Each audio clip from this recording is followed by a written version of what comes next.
Hey y'all, welcome to episode 8 of Let's Get Organized.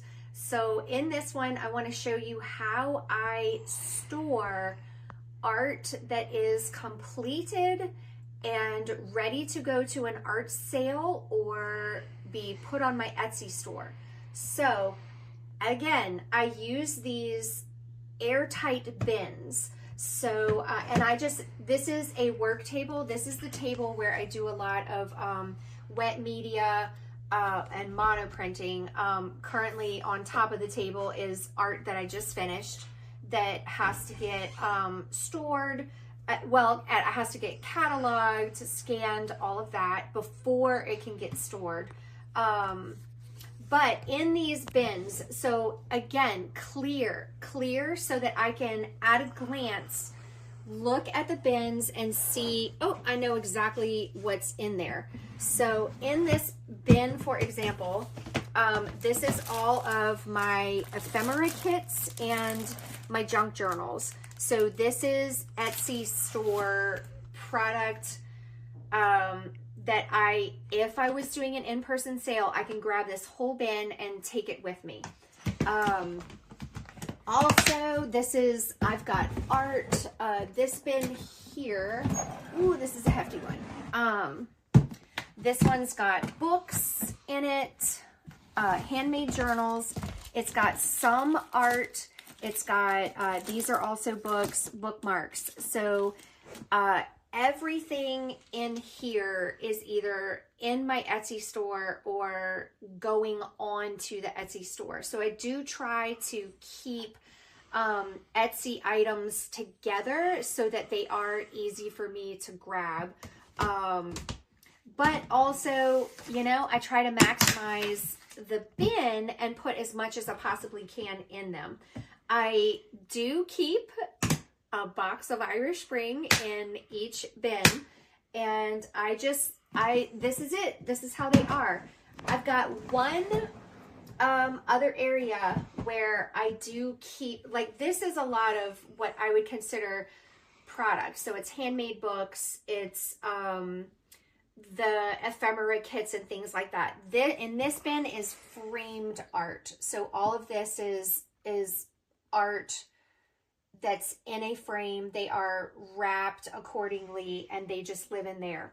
But let me take you to the other place where I keep art that some is framed, some is not framed, but it's just a easy place for me to know where to go to grab something. So let's pop over there.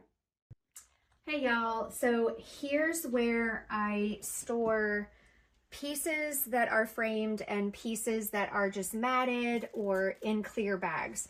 So in these bins, you can see I just have a hodgepodge of work that's ready to go.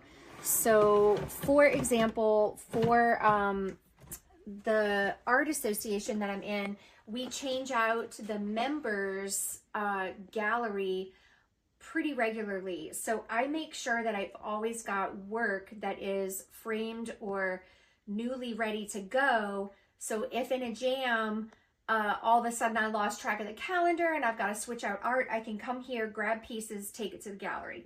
So this just helps me be prepared. So this is all work that's ready to be framed.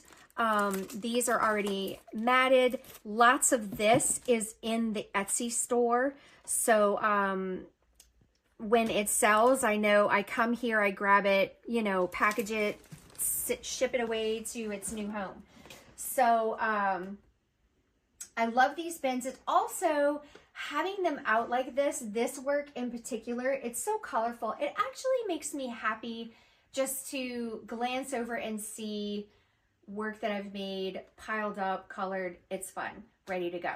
So I hope this episode has given you ideas of how to store your work. Also, let me just say a word about the bags, these, the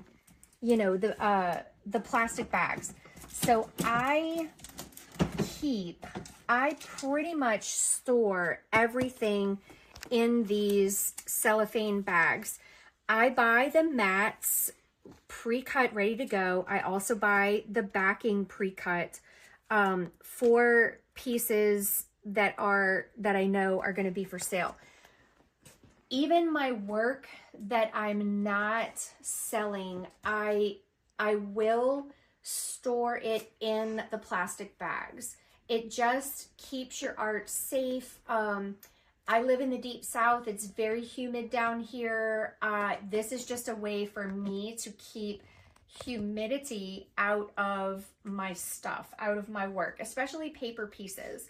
So that's just a little side note of caring for your work. I work in gouache and I work in watercolor a lot, and you want your watercolor and your gouache work to be protected and stored where water cannot get to it. So I think investing in these bags, and it's not a big investment. You can buy packs of 100 for under 20 bucks, and you're good to go. Less than, I mean, maybe even under 15. So so that's that. So happy getting your art organized and put together. See you in the next one.